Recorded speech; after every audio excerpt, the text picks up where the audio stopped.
We're going to go ahead and get started. Good evening. My name is Chris Weissmeyer, the Director of Admissions for UCCS. Thank you all for joining us this evening for our second installment of the Director's Den. It's like this game, like this talk show that we've created, and it's kind of fun. I get to host it. We have two guests on this evening. Maybe we'll add a musical guest next week, something like that. Probably a cover band. But tonight we are going to be joined by Dr. Megan Bell and Dr. Christopher Bell. And don't be confused, they are married and they are doctors. And they can fight over who is a doctor first or who the best doctor is later. I'm sure we'll get into that. For those of you who are joining us for the first time and don't really know a whole lot about UCCS, thank you for just giving us some time this evening. UCCS was founded in 1965. We are located really dead center of Colorado Springs. As the Springs has grown, so has the university. We are about 12,500 total students. We have normally about 1,640 students that live on campus in our residence halls. Currently, with COVID restrictions, we're at about 1,350. And we will kind of talk a little bit about that tonight with the Bells. We have Division II sports.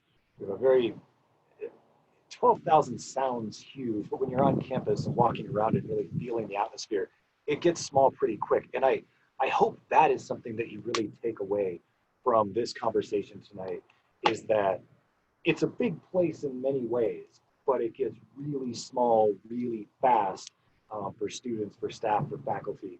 So when we have this and say this idea, this mountain lion family and protecting the pride, it's because we know our students, and you're going to find out that professors know their students as well, and that's pretty key.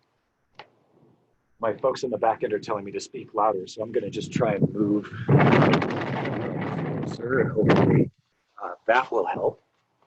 But cut through. As for where we're at in our academic year and just the recruitment here, I know many of you are parents and students looking at coming to us in the fall 2021 semester. We are right kind of at the beginning, early part of our recruitment cycle. Applications are open. We have rolling admissions, so it takes us about 2 to 3 weeks for your student to hear back regarding their admission. We are test optional this year, so if your student does have tests, we encourage you to submit those or encourage them to submit those. But we do have a process that reviews students for our colleges and our majors without tests. So don't fret if you cannot take a test, we totally understand. But if you got it, send it, it always helps. Just quickly before we start talking with Dr. and Dr. Bell,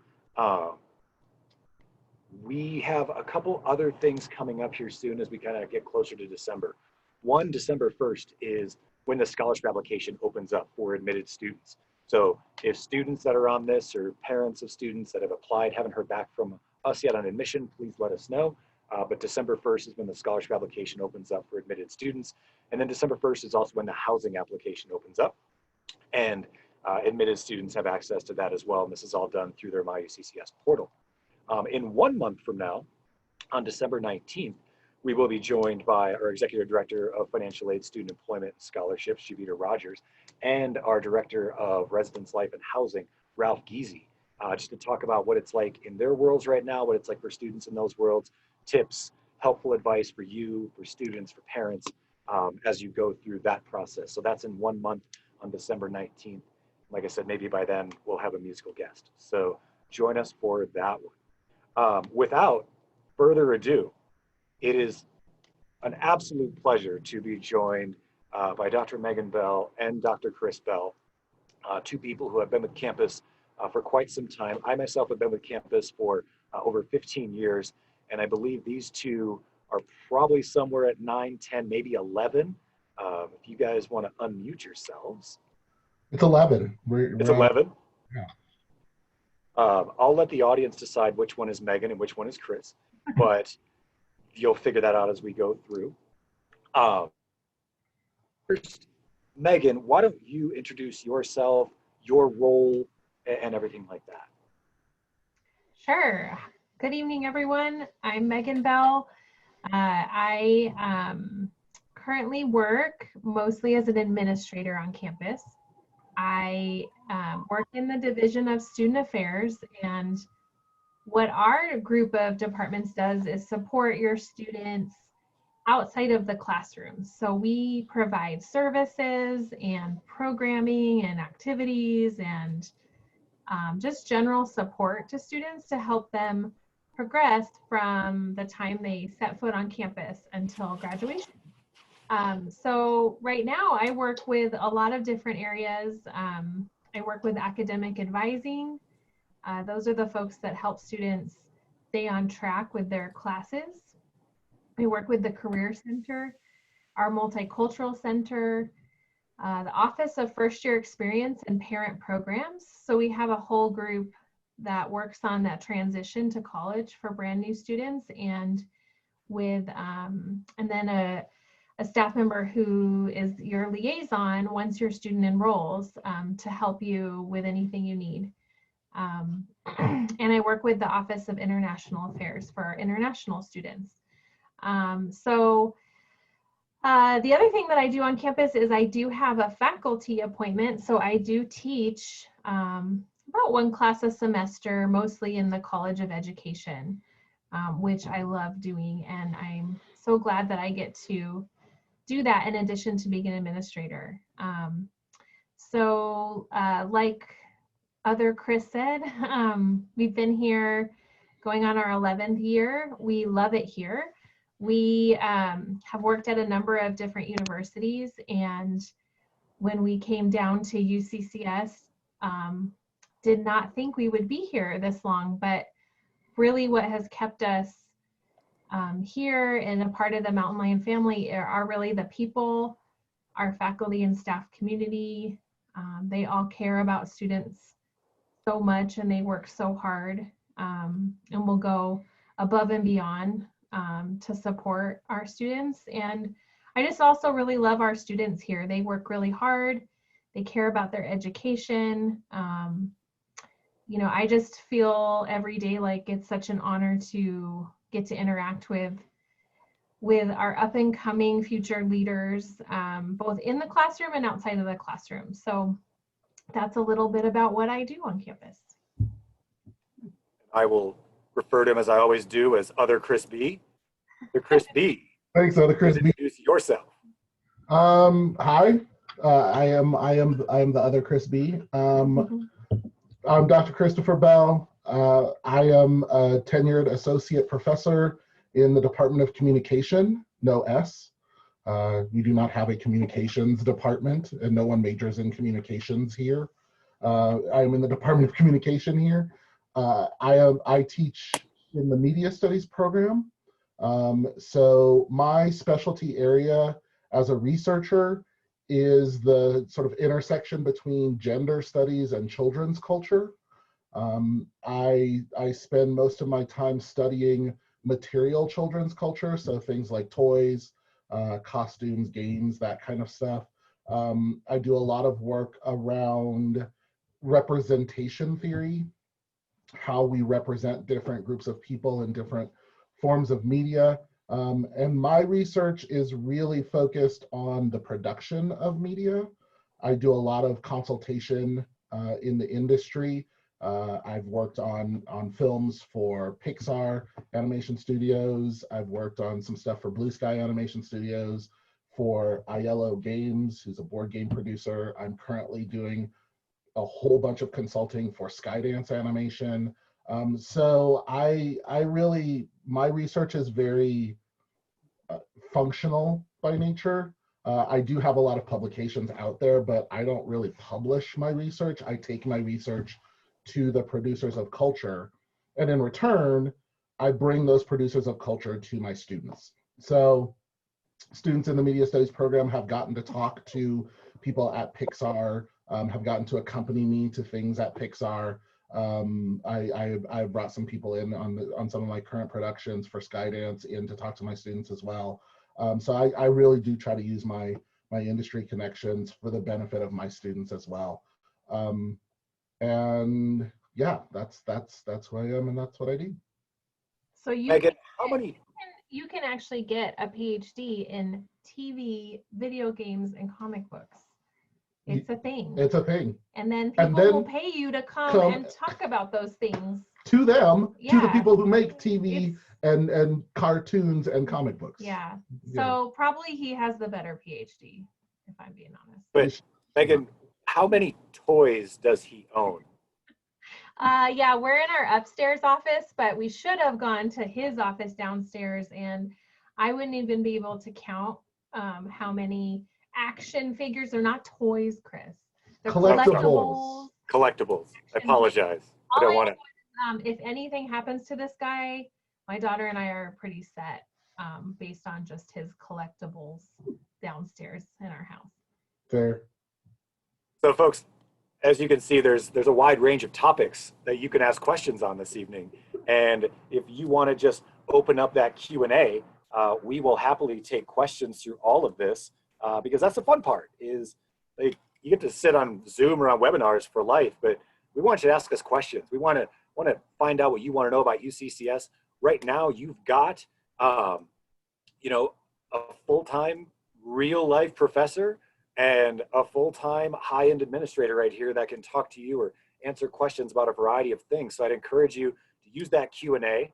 We'll answer a lot of those on screen, on Zoom, but you might also get answers from Jacqueline and Vanessa behind the scenes if it's something very specific. So Megan, you talked earlier about your role in student support, and you know, our students, I mean, we're biased that we love our students and they do a great job. What are some examples that you can say, especially under the COVID conditions that we're all facing, what are ways that we are really caring for and engaging with our students to help them, you know, succeed in this difficult environment? Yeah, I mean, it has been something that none of us have ever experienced. And I'm so proud of all of the staff on campus for how creative we really have been to continue to connect with and support our students. So right now, all of our departments are offering both services in person for students who want that, and they're also providing services virtually. And so students have such a wide range right now of ways that they can access help and support, which is great. And I think we'll probably continue that even after this situation ends, because our students are busy and sometimes connecting virtually is beneficial to them. The other things I would say are this year we tried a mentoring program for the first time where older students in some of the colleges have signed up to be a mentor to first year students, and they're connecting through this platform and really supporting each other because our upper division students have been where the first year students are at, and they've taken the classes and they know the ropes, and they know probably better than we do as administrators how to support our incoming class. So that's been really, really exciting. And we're hoping to expand that to even more students so that any first year student in the future could have an upper division mentor. Let's see, we also are still providing, although, we are kind of limited in the ways that we can do it. We have a whole series of clubs that are still meeting together, and Greek life and activities. Our wellness and recreation center does such a great job of providing students a place to take care of their whole selves. So, you're here for academics, but we know that you need to be well in other parts of your life. And, we are one of the only campuses in the country that have a really integrated wellness model where our recreation center, our counseling center, and our health center are all co-located, and that team all works together to support students. And once you're a student, it's free to access our recreation center as a part of what you already pay to go here. So, so those are some of the things that come to mind.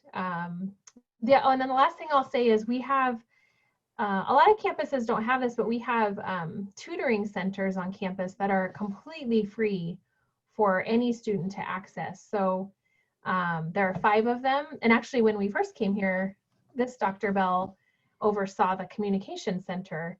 And what's really cool about those centers is students can drop in at any time to get help in a wide range of subjects. We have peer upper division students that serve as tutors and are trained to help you.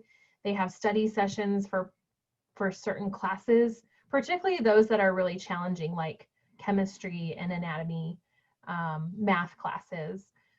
So that's also, and that has all continued even through this COVID period. We've still provided all of those tutoring services because, you know, the transition to remote learning was challenging for students, and some people thrive in that and some people it's not really their thing. So we're trying to help students kind of learn new skills to adjust to whatever delivery, you know, that their courses are in, and kind of maximize this opportunity to be successful and learn some new skills that will help them in the future. I could go on and on and on about other things we're doing. You know, our career center is doing programming. You can get an academic peer mentor through the first year experience office that will help you on study skills, note taking, time management. So there's just so many, there's unlimited resources really for our students. And we've, like I said, when I started talking, been really creative on how to still deliver those things even with our current restrictions for public health. We have had a flood of questions come in the chat or in the Q&A, which is awesome because that's the whole point of doing this. Some of those, again, we'll answer on screen live. Some the folks in the background will be tackling. Megan, you kind of talked earlier, and I'm just going to kind of tackle this one, but you know, we have a very extensive career center in the services, and they're doing a lot of remote services. You know, and either colleges also do internship things. So like the College of Business helps with internship placement and career placement after graduation. We do all the grad fairs and the career center fairs. It's kind of one of the benefits of Colorado Springs is just our large network to draw upon with businesses here. And so that was one question that came in the chat. Chris, a question for you, and I have to apologize, everyone. This is the Director's Den, and there is drinking allowed. So if you haven't got one yet, please do so. I'm going with a lovely peanut butter graham cracker porter from my best buddy at Denver Beer Company. So I'm very excited about this. I'm going to rock the red stripe. Still love their commercials. God, I still love red stripe. Beer. So Chris, a person asked a question about the science department, but I feel like the answer is appropriate really across disciplines. And the question was, do students in the science department get to participate in research? And do the science professors teach their classes or have TAs because they're too busy with research? You kind of knowing as many faculty as you do, what would you say about teaching, research, and all of that whole world? Okay, so what I would say is this. I'm not sure how familiar people are with the way that universities get categorized. So there are what are called R1 institutions, which are research first institutions. There are R2 institutions, which are research second universities, research second institutions. UCCS is in between those two things. So those of us who are professors, we are on what's called a 40-40-20 contract. 40% teaching, 40% research, 20% service to the university. So our teaching and our research are equally weighted.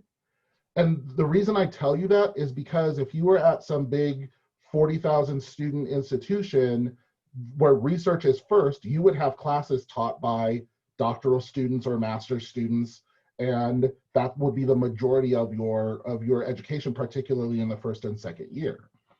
Here at UCCS, there is an excellent chance that the very first class you take in a department is taught by a tenure track professor with a PhD, and your very last class is taught by a tenure track or tenured professor with a PhD, and most of your classes in between. And that is from department to department. That's in the sciences, that's in the humanities, that's in engineering and in business. It's in all of our different places. We are a teaching institution. And for most of our faculty, the research that they do is really informative for their teaching. So not only do the majority of your classes get taught by actual professors with PhDs, but the research that those professors are doing is oftentimes in conjunction with students. And students do get the active research experience. I will tell you personally, I have brought students with me on consultation gigs. I had a student team that worked with me on a bunch of stuff for Pixar. I have brought students to conferences with me. I have co-published with students, co-authored with students. My student research assistants are their fingers are in the mix of stuff from semester to semester. And that's not just my graduate students, that's also my undergrads. I have one student in particular who I taught her very first class as a freshman. She is now working on her master's thesis. So she has been with me for 6 years now. And she has a published chapter. She has a published chapter in a book that I just put out. She has gone to conferences with me. She is part of my Pixar team. I started working with her as a freshman. So it's not like you're going to get here and, oh, I'm not going to be able to do anything with anyone until I'm a senior. That's not how it works here. The best advice I can give an incoming student is to find a professor who is doing the kind of stuff you're interested in, the kind of stuff you like, the kind of stuff you want to do in the world, and get under their wing. Most of the professors around here will tell you the difference between a student who comes here and succeeds and a student who comes here and excels is the student who makes those relationships with their professors, the students who go out of their way to come to office hours, to talk to professors, to ask them if they can get involved in stuff and not just wait for someone to reach out to them. The students who take an active role in getting involved in stuff are the students who end up really excelling and really doing well out of this program. So Chris, that's a great point, and a question in the Q&A is, I think, one that I'd like to get both your ideas on, because we know the involved student is the one that succeeds. And the question in the chat, in the Q&A, is, how do you measure freshman success and what goals do you have for them? Well, I think we'd all say, like, goals are very individualized to the student and what they want to get out of college and life and everything like that. So that's a little bit murkier. But as a university, our goals are really just that for them, to engage. However, knowing that we're in a remote environment with some restrictions on just physically engaging with students and kind of truly that true kind of one-on-one hand-holding mentorship, what are some things that you would say, well, this is what we measure as success for a student? And then the kind of two-parter here, what would you really recommend for a student now in high school, or now before they transfer to UCCS, to start working on now before they get to us? So let's tackle the first part first. Megan, what would you say we do to measure the success of a student, or what are the things we're encouraging for that success? Sure.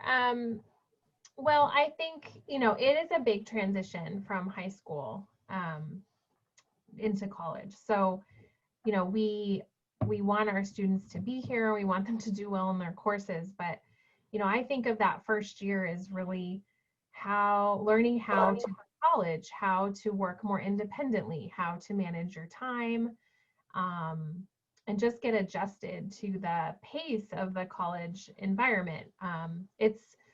It requires a lot more, individual self-motivation. There's less structure imposed on you like there is in high school. So, that's a huge piece. We have a course that every student takes called GPS.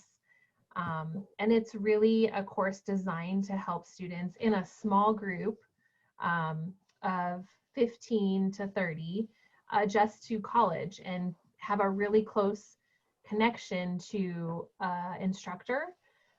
In those courses, we have embedded older students who are peer leaders. So that course is really, the whole point of it is to help you do college and to have you have a smaller community built in your first semester.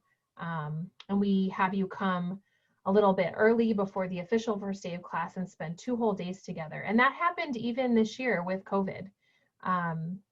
You know, we still had those courses, and while the in-person components looked a little different, it was still, the goals were still the same, to build that community and get students connected. For me, I think, you know, we have such a wide range of students. Some come in and they think they know exactly what career they want to do. And they've thought that since they were, you know, 10 years old. We have other students who are really open. And for me, it's that freshman year, you know, is really to get you on your path. That's my goal for our students, is to have you maybe explore a little bit and open up your perspective to some other kinds of topics and faculty that might make you think differently about where you're headed, and really find your passion and what you care about and how you want to contribute after you leave college. And then for me, finally, I would say, I think I measure success. What I want for our first year students is just to feel in some way connected to the campus outside of the classroom. So whether that be finding that faculty mentor that you can do research with, working on campus, because we have almost 2,000 student employee positions on campus, getting involved in a club, participating in intramurals. You know, there's so many different things, but you know, we really know that students do a lot better when they have a connection to campus and they feel like they belong and have a community. So that's one of the ways that I measure success too, is do students feel like they really belong here and they have a support, a community of support, and a faculty and staff person that know them and care about them.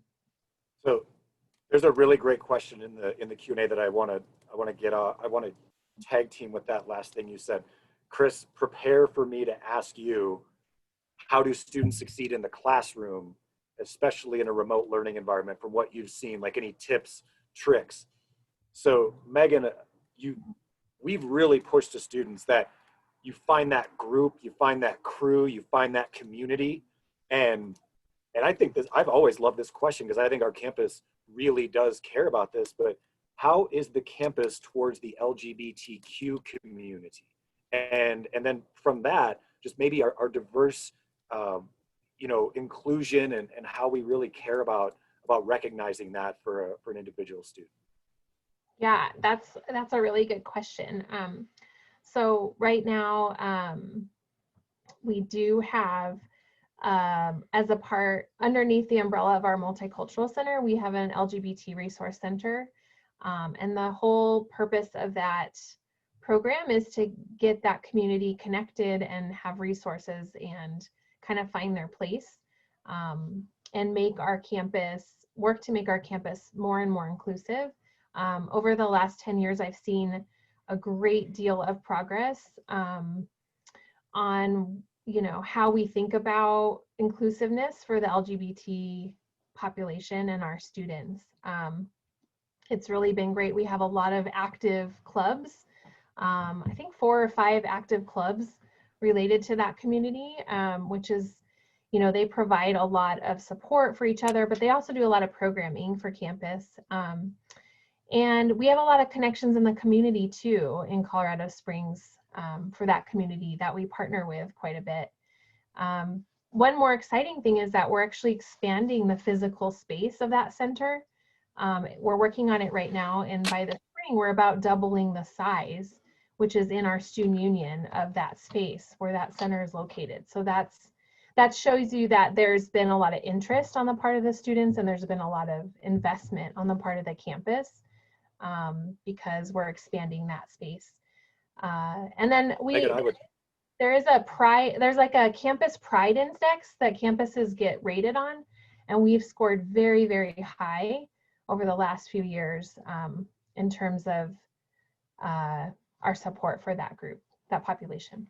And Megan, I would add, and I think, showing and exemplifying this, but the university is broken up into colleges. So College of Nursing and Health Sciences, College of Business. Chris Bell is in College of Letters, Arts, and Sciences, and the dean for College of Letters, Arts, and Sciences identifies as they, and I have met their spouse. Ironically, I've met Lynn's spouse. I have not met Lynn yet, but that's because they live like 4 blocks away. And I was walking my dog one day, and Vermilion, South Dakota license plates stick out because I'm from Vermilion, South Dakota. So I think just the fact that Lynn identifies as they really gives you a concrete example of campus and the leadership and what we look for in a leader. So now we use that awesome segue into Chris answering the question of tips and tricks for succeeding in the remote learning environment for a college student, because I think it's fair to say this isn't going to go away next fall completely. There will probably be some version of a hybrid nature of education, whether it's next fall or we're going to do something again in the future, but hybrid learning is kind of going to be around in some way. Chris, what would you say to a student, like, here's what I would start doing now to be a rock star your freshman year, whether it's in person or remote? So I'm going to answer that question, but I want to back up a little bit to the how do we measure success? Because you didn't like my answer. I did like your answer. Okay. But my response to that is a little more sort of meta theoretical, I guess, a little more esoteric, which is, You guys are nerds. No, that's him. I measure my freshman success by, if by the end of your freshman year, you have realized that your education is not instrumental. And what I mean by that is, I measure success for a student by when the switch in their head flips from I'm doing a thing in a class because it's going to get me a grade, to I'm doing a thing in a class because I'm learning something, and that thing that I'm learning is important to me. And when that switch flips in a student's head, that's when the real education starts. That's when the real learning starts. And so what I can say to a high school student now to prepare you is, your professor does not care what grade you get in a class. They don't. My hand makes an A and an F equally well. To me, it doesn't matter what grade you get in the class. To me, what matters is, are you learning anything? Because I am not here to just provide you with skills and send you out the door into the work world. That's not the way I approach this job. That's not the way most of your professors are going to approach this job. We specialized in a thing because we're deeply interested in it. We deeply care about it. We spend a lot of time thinking about it and processing that information and trying to find ways to impart it to you in ways that will be useful for you, not as a worker in the work world, but as a citizen of the planet, as someone who is leaving this university and going out into the world to be an adult human being on this planet. And so for me, the way that you will be successful in the remote learning environment or in the classroom environment, the medium doesn't really change the philosophy behind it, which is, when you log into this class, you're logging in not because it's the next thing you have to do today, but because today a person who knows a lot about a thing is going to try to teach some of it to you. And you're going to learn that thing, and you're going to be a more educated human being by the end of today. You're going to know stuff today from this expert in the field that you didn't know yesterday. And even if that thing isn't your major, even if you're a nursing major and you're in a history class, history is important to you because you have to live here. And this is where we've been as a civilization. Even if you're a business major, your media studies class might be the most important class you take in college because you have to live in a media saturated society where people have to know how media operate in order to function on a day-to-day basis. Because when they don't, we see what happens. You get fooled by fake stories on Facebook. You have to still live in society. So every class you take is an opportunity for you to learn some stuff you didn't know yesterday.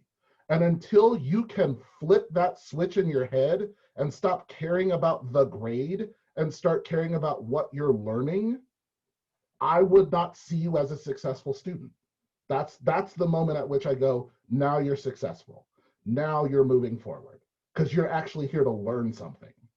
This is not just another step in your process. And Chris, that's really hard I mean, I remember being sure a freshman, and it took me a few years to get to that with some really amazing professors. And the real thing is, like, we have a 14-year-old right now. Okay, we are doing online learning. We're all in with the online learning. It's hard. It's hard to some days make that connection, to be excited about what you're learning. And so if you can imagine, our poor kid has to hear this lecture from her dad yes, she does. all the time. Yep.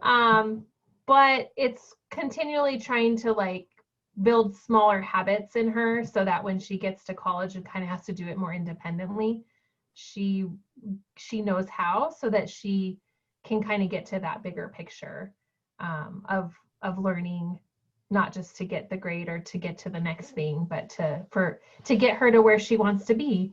But it's a process. So, I don't want to, make it sound like it's, it doesn't take work or it's going to happen overnight. That's really what we want in the freshman year, though. Right. By the time you're done with that first year, we want you to be at the place that this guy is lecturing you about. It takes so much work. It takes so much work because, as she's saying, like, we're dealing with it with our middle school right now. It's not the way our middle schools and high schools are set up. It's not, our middle schools and high schools are not set up for you to, sort of develop a love of learning. Mm-hmm. That's not what our middle schools and high schools are set up for you to learn, for you to memorize a thing that you can put on an exam form so that you can move to the next grade, to the next class, to the next whatever. And I think that that's some unlearning that happens at the college level, where you learn that all the things that you have learned in middle school and high school have set you up to come into this space where now you have a lot of choice about what you want to learn, what you want to know, where you want to take your education. And so, yeah, it is a process. That's why I keep saying, like, you have to flip a switch, because it is a process. It's a whole new way of thinking about education. And I think what you're really, kind of at the core, and I think this is an important point, is that for students listening, in college, you really get to pick what you want to learn. There's some general stuff that everybody has to take, but even the general stuff, you got a lot of selection with. So when you get the remote learning environment, my wife's a high school teacher, it's hard on teachers too, because they want the in-person. They want to be right there with you, working in person with you. College professors, as you can tell by the two in front of you, absolutely want that for you as well, but they're still going to find other ways to engage you, to help you get there. And that there is really a hard term to understand, but you kind of figure it out as you go through your college career. And I am completely comfortable saying that the passion that you're hearing from these two is very much echoed by so many of our professors on campus, and what they care about, that they've learned, that they're bringing you into their world and showing you, what they're doing with Pixar, or what they're doing in the chemistry lab, or what they're doing in our, have you guys been to the Hibble Center, by the way? Hibble Center is amazing. And there's so many cool research labs down there. And professors are taking students in those labs and doing this amazing research. Like, they're taking you along into their world. And that's so exciting for you, because really your idea of what college is, we hope, will change for the better when you get there. So it's, yeah, I think we could go on and on about that and just how much we love the experience. But I want to get to the experience a little bit more. And Megan, we require freshmen to live on campus if they are not from El Paso County. What would you say are the benefits for a student to live on campus, or what are the benefits when they're living on campus? And it's not just the all-you-can-eat meal plan, not just the all-you-can-eat meal plan. Yeah, so here's another thing that you'll find that we are passionate about. Chris and I actually met my first year of college, not at UCCS, at a different college, in the residence halls. Chris was a resident advisor. I did not like him very much, Lies. if I'm being honest. That is false. But the next year I became a resident advisor, which is like a peer leader that lives on the floor with you. And we ended up on the same work group, the same staff. And, you know, we then lived on campus and worked on campus for, gosh, how long did we live on campus? Like through graduate school into our professional careers. This was how we met. This is our friend group. This was our life for our young, you know, when we were in our early 20s. So we really, really believe in that experience, because we've seen what it does for students. And I think the benefits are, you have a community, you have access to other people who are going through the same thing as you. There's no time in your life, really, if you live on campus, where you're going to be able to meet that many people who come from all over and are, you know, different from you. And it really kind of, it provides such an easier way to enter into college. You have easier access to resources. I mean, we have study rooms in the residence halls now, and academic support there for you. You're right next to the recreation center. So, you know, to me, it's about, you're surrounded by people who are going through the same thing. All these resources are connected. You learn a lot about yourself and other people. You know, it really, I think, sets you up for success. So, you know, I know we have a lot of commuter students too who won't live on campus, but I can't speak highly enough about that experience, because, you know, it transformed me, transformed Chris. It put us on the path to wanting to work in higher education for our entire career. You know, so I really think that, you know, if it's doable for family, even within El Paso County, I would recommend it, because it's just going to, you're really going to get that college experience, which you can do as a commuter student. It just, you have to work a little bit harder at it, because it's not surrounding you. It's not kind of embedded and close to you. And I also think it's very fair to say that we have some of the coolest res halls you might ever see. We do suite style housing. There are bathrooms in the room. What's that? I was going to say, not only that, but y'all, we have not one, not two, but 3 actual chefs in charge of dining service. Like, when people talk about their college experience and eating on campus and whatever, when we were in college, when we were living in, I spent 12 years in residence life before I became a professor, before I moved into this side of life. I can tell you, I have eaten some very bad food on college campuses. This is not one of those places. The food here is the hookup. I will tell you that point blank. He said not to talk about the I know he said not to talk about it. I'm talking about it anyway, because it's good and we should talk about it. Food's good to talk about.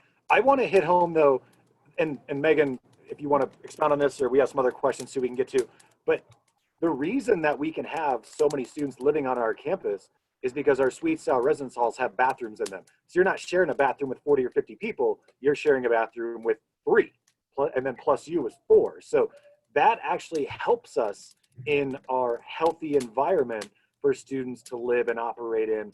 That makes a big difference, but it just makes a big difference because it's really nice. So that's also a huge part, but you can't go wrong with food because you're going to eat it every day. And there were questions in here earlier about, with having 3 chefs on campus, we dictate what we make, what our students want to eat, so we can be responsive to dietary needs and to allergy needs and religious needs and preferences. Like, we can be responsive to that. And we keep, I hope that when this is all over, you all just walk away with this sense of, man, that school really cares. And that care is going to be in so many different ways. I mean, you're hearing about the care from the academic side of the house and the classroom experience.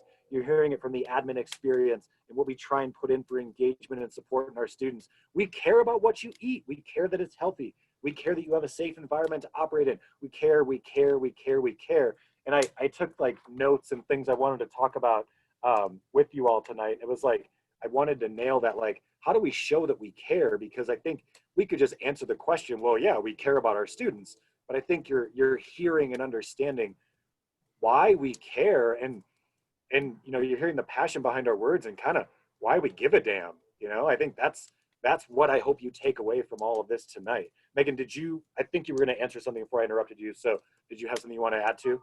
I just wanted to echo that. I don't know what things will look like next fall, but I wanted to echo, different campuses have different situations and made different decisions about how to handle in-person learning and, students living on campus. But I wanted to echo what Chris said about, we have the most that you'll share a bathroom with is 3 other students. And that's a big deal when it comes to community living and the safety, the ways that we think about safety and this virus. So, we had community bathrooms, where you go down the hall with your little tote bag and your flip flops and you share with like 30 or 40 people. The Don't campus, miss those days. yeah. I mean, it was fun, except for when you got locked out of your room and then had to go to get your key, lockout Or your key. towel was stolen. Yeah, Yes. bad. But we don't have that. So it has allowed us to have students live on campus and still uphold a lot of the health regulations in some ways that our other campus around the state can't do. So Yeah. it's still been challenging, but that's a huge factor for why we've been able to maintain in-person learning and let a lot of our first years live on campus still. So Megan, you brought up something earlier, and this is kind of a 2-parter, but I'll just have you handle one of them.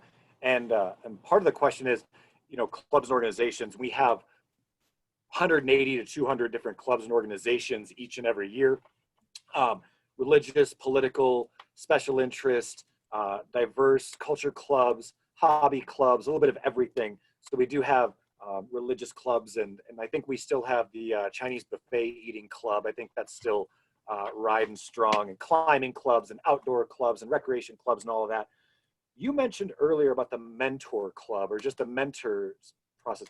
Could you just like a couple more sentences on maybe how a student gets into that and just a little bit more about that? Yeah, sure. Like I said, this is a brand new initiative really that our chancellor wanted us to pilot this year. I think because he knew that students getting connected was really key to their experience and that it was going to be harder to do that in person in some ways. So we partnered with this company called the Mentor Collective, and they help facilitate first-year students getting connected with an older student in their same college, and ideally with their same major and some similar life experiences. So students, all the first-year students got an email and then follow-up text messages inviting them to be a part of this program. And if they signed up for it, then they filled out a huge questionnaire all about themselves, their academic interests, their backgrounds, really as much as they wanted to share.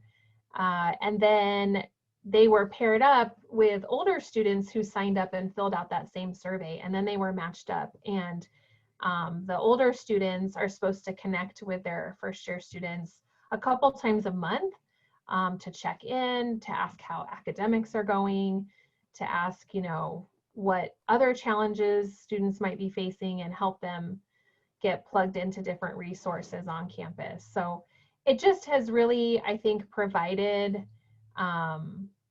you know, an older student who's been through what they've been through in their same college, in their same major, to, you know, safely ask questions that you may not be ready to go ask your faculty member yet. I think it's been really successful, and I'm really hoping that we can expand it into the next school year so that more That's great. students, That's great. and have that support.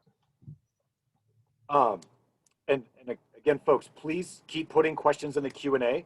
We've got a few others. We are recording this, and we'll have this available on our website for you to watch later, for you to share with folks.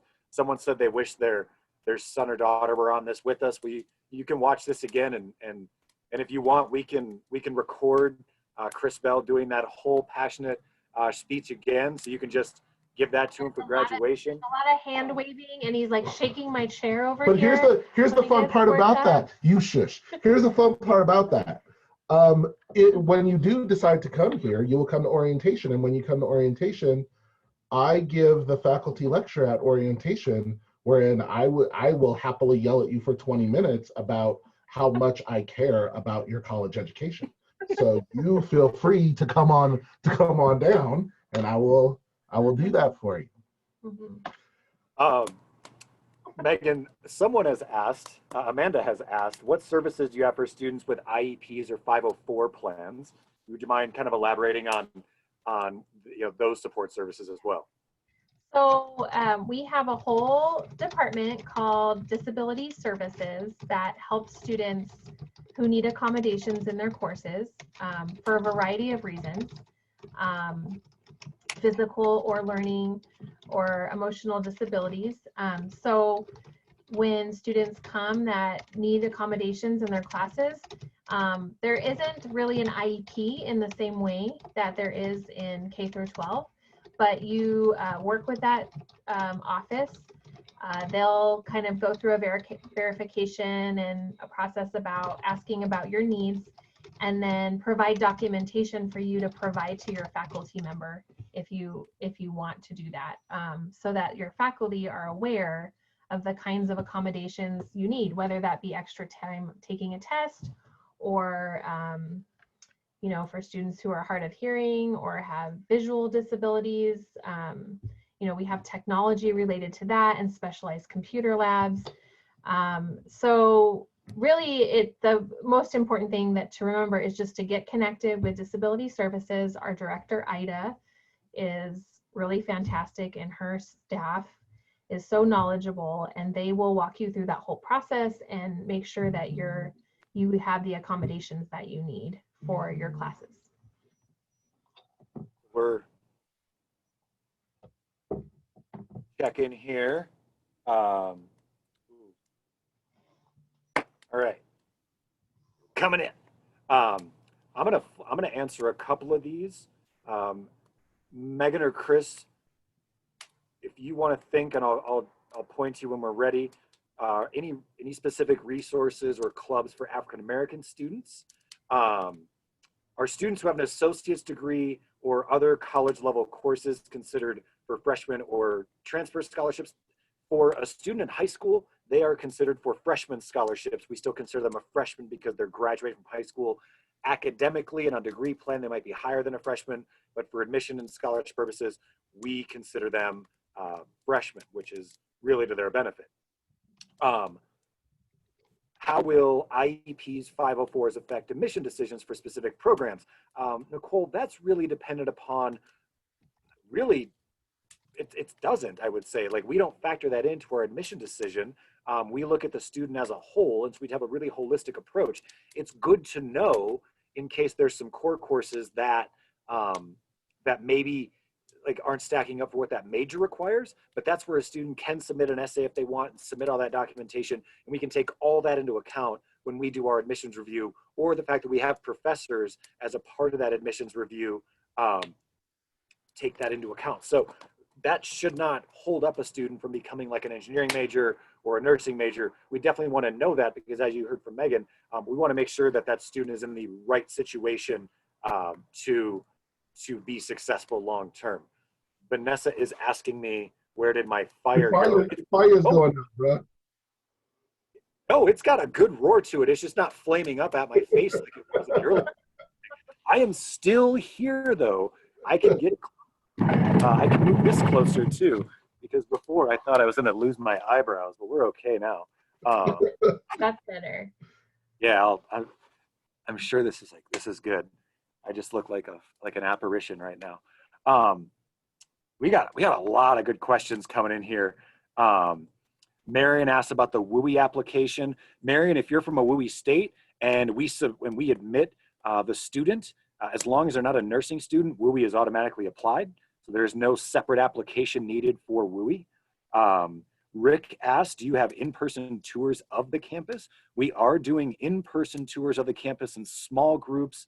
We do have some limitations that we're doing, but we are still doing some in-person school or some in-person campus tours of the university. But I will just push, we've got an amazing virtual tour.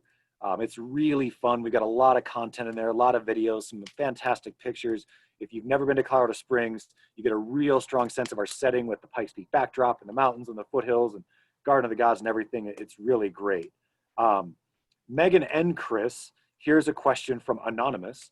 I don't know, your parents must have named you something. I don't know why Anonymous is your name, but that's all right. My son feels a little lost. He was accepted in the fall, but deferred his admission to the spring because of COVID. Will he also get the assistance from other freshmen received in the fall? He will feel like a new freshman at the school. Megan, what would you say to a kid that is potentially starting in the spring?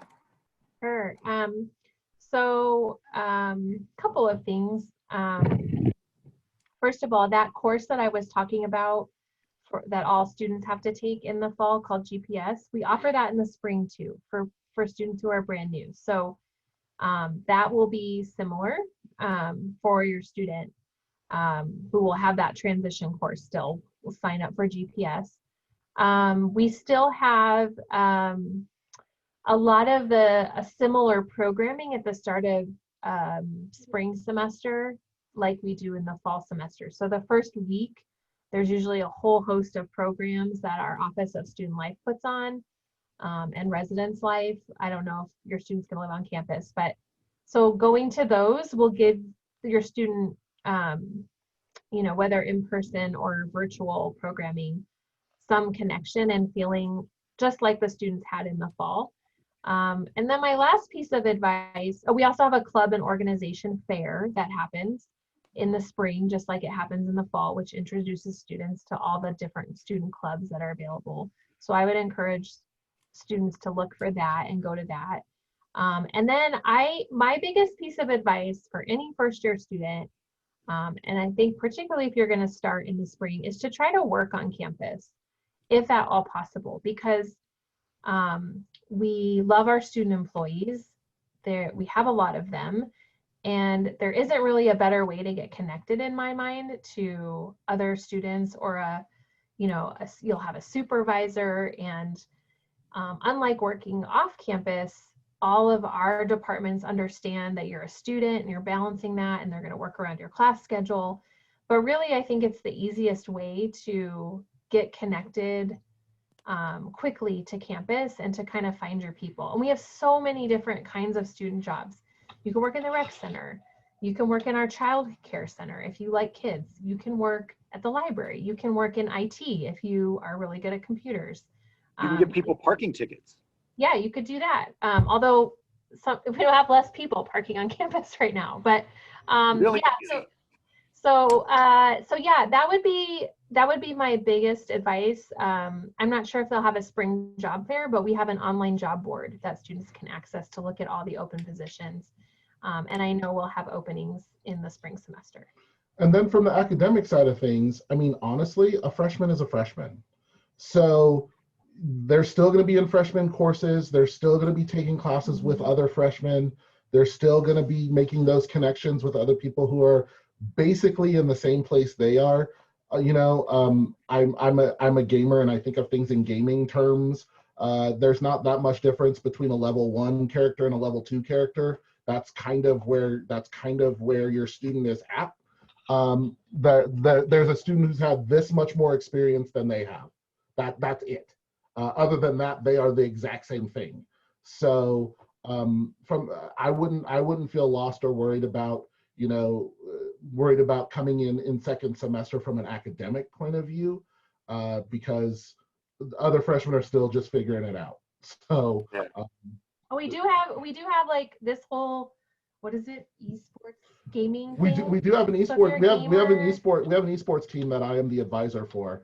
So if that's your thing. If that's your thing, you can very easily connect with other. We're nationally competitive. Gaming nerds. So if you're good, come see me. Yeah. I say that in a loving way because I'm married to a gaming nerd. Yeah. So, yeah.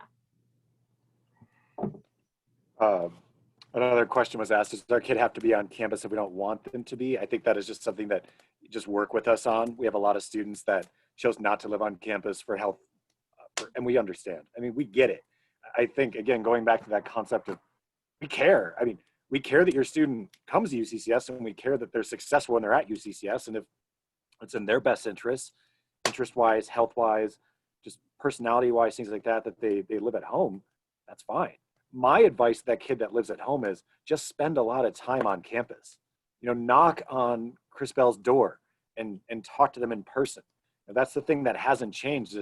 Would you say that you're still engaging with your students, whether that's in person or remote primarily? I'm very much engaging with my students, but don't knock on my door because no one will answer it because I don't go to campus either. Right now, what I would say to you is this. Professors are bending over backwards to try to figure out ways to help students be successful.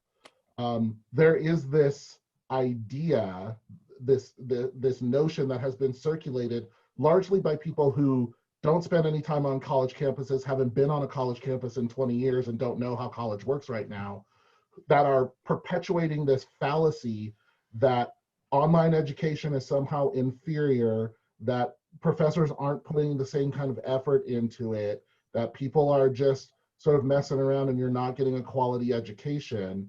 And what I would say is I spend exponentially more time on my classes now in this remote environment than I did when we were in person, because it's harder to connect with my students and it's harder to give them the same kind of learning experiences. And so I've gone out of my way. Now I happen to be a media professor, so I have some advantages in that respect. I have a green screen downstairs, and I'm making these very elaborate videos for lectures and that kind of stuff, because I want my students to get the same kind of educational experience. But I will also tell you, I have one on-campus class this fall that I taught live and in person. I had one student in that class who was immunocompromised, and I set up a webcam for her every week, and she stayed at home, and I taught the entire class in person, plus to her specifically through the webcam at the same time. So, I mean, that's the kind of stuff professors on this campus are doing to try to figure it out for students, because we get it. Everyone is scared. No one wants to get this virus. And so people don't necessarily want to come in person, but I'm still holding virtual office hours. I'm still making appointments with students. I will jump on a Zoom call or a Teams call pretty much anytime during the day, because when I'm not teaching, I'm just hanging around my house. Driving me crazy. It's harder to do research right now. So it's been a long quarantine, y'all. It's been a long quarantine. But I'm still very actively meeting with students and whatnot. So I think it's important that you understand that just because we're in this remote environment, it does not mean you are getting some sort of inferior education. That's just not true. Yeah. I think the last question we have, and then we'll wrap it up for the evening. And I think we can all answer it from just, because I think this is always a great one, because we can we can give the answer, but I think much like anything, it's always been a feeling. And the question is, how is security on campus? What policies, services are in place to keep students and faculty safe? I'll lead off with, we have a police operations force that's on campus 24 hours a day, 365 days a year. And the thing that you're going to quickly learn about our police, our cops, is that they're very tangible people. And Dewey is a nerd, and Dewey is going to go to Costa Rica one day.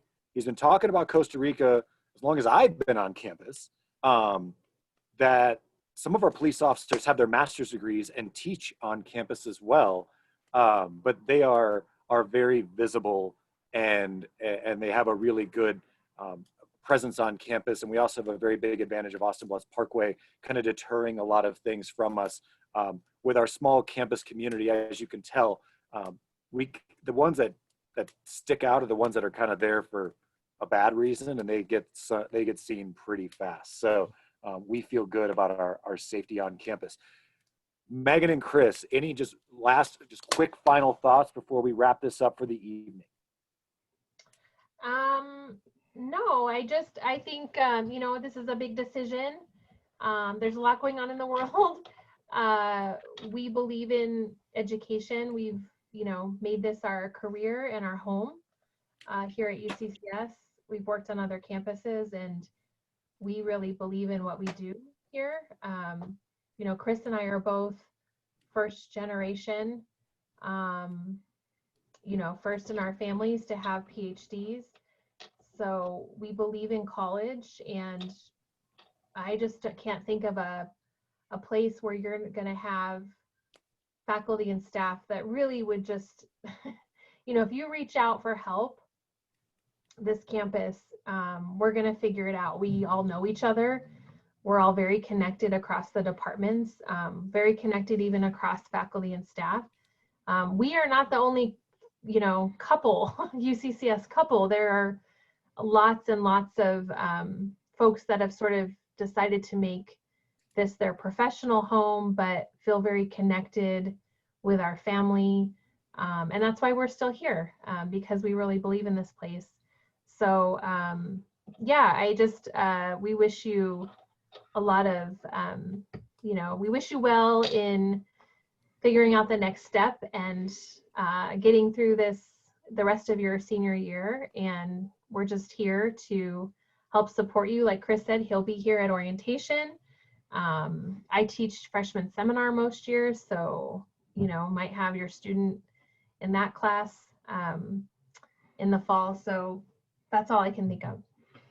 Well, sort of piggybacking off of that, what I will say is this: when you come to orientation, you will hear me say this to you again, but I'll say it to you now. I do world-class research. I put my reputation on the line every day. When Soul comes out on Disney Plus on Christmas Day, look for my name in the credits. I do world-class research. I do, and what I'm saying to you is this: I could teach at any institution in this country, and I choose UCCS. I choose it. We're here, okay, not because we're here, not because, stop. I didn't interrupt you when you were saying all that, whatever. He's not used to working with a partner. Chris. I'm not. She interrupts. I had a flow. I was going somewhere, and now he's making me lose my train of thought. I think it was about something about Stockholm syndrome. It was a little bit. Yeah. What I'm saying is, I love this joint. I love this place. I choose to work here because I love the students here. This is my community. These are my people. These are the kinds of people I want to surround myself with. These students are the kind of people I want to work with and want to send off into the world. I could take my ball and go home. I could go to one of these 40,000 student institutions where all I do is my research, my stuff, and then occasionally I come out and maybe I teach a class here or there, but mostly my TAs do all that for me. I don't want to do that. I want to do that big stuff, and then I want to come into a room full of students and go, hey, you know that you saw? You know who directed that movie? This guy that I brought with me who wants to talk to you today about how directors work. I want to be able to do that, and I want to know every one of my students' names, and I want to know what's going on in their lives, and I want to be able to say, I taught your first class as a freshman and your last class in your master's program. I love that about this place. And so I think you will make a fantastic decision to come here. I really do. I think there's no place else I would rather teach, and the reason I know that is because I'm still here. I could be somewhere else. I think we're all tremendously biased, but we're biased for a good reason. Megan, I've got some bad news for you. We only lost 3 attendees when Chris did that speaking. But Chris, we didn't lose any attendees when Megan was speaking, so you guys can fight about that later. Well, yeah, but that's because I let her finish and I didn't jump all over what she was saying. Watch Soul on Disney Plus. And also watch Soul on Disney. Shameless. Hashtag shameless plug. Yeah. Don't. And onward, right? Yeah, and onward. Yeah. So yeah, it's cheesy and it's cliche to say, but we love this place and we love it for all the right reasons, and we love it because it's not perfect, and every day we get to, as students, as staff, as faculty, continue to make it a better place. And really, it's an unfinished product, and that's probably the best environment to be in, as an environment where you can have impact. But the environment will impact you as well. And for our students and our parents that have joined us for this, again, we thank you for your time. We hope you've enjoyed this. And hopefully you get a sense that this is a fantastic place for you or your son or daughter to attend and have an impact, and for an impact to be had on them, and for all the right reasons and all the good things. Thank you, Dr. Bell and Dr. Bell, for joining all of us this evening. Thank you to Jacqueline and Vanessa for helping with some questions and just kind of keeping us all on the tracks this evening. This has been fantastic. Again, 2 big days coming up. December 1st is when the scholarship application opens up and the housing application opens up. And then December 19th, we'll do another one of these Director's Den sessions with Javita Rogers and Ralph Giese. Javita from the Financial Aid Office, Ralph from the Housing Office. They will probably not fight as much as these two did this evening. With what's about to ensure when the camera goes off, or happen when the camera goes off, but there should still be some good and some enjoyment out of that. So for UCCS and for everyone taking part in this, we thank you again for your time this evening. Please do reach out to us if you have any questions. You can find both of these people on the website and email them directly if you want. That is not hard. We don't hide that as well. And so maybe that tells you something about the type of campus that we believe we are. So with that, thank you so much. We will end this for the evening. Hope you all have a good night. Be well, stay safe, and thrive. Thanks so much. Thanks, everybody. Bye. Thanks for coming. Go Mountain Lions. Go Lions.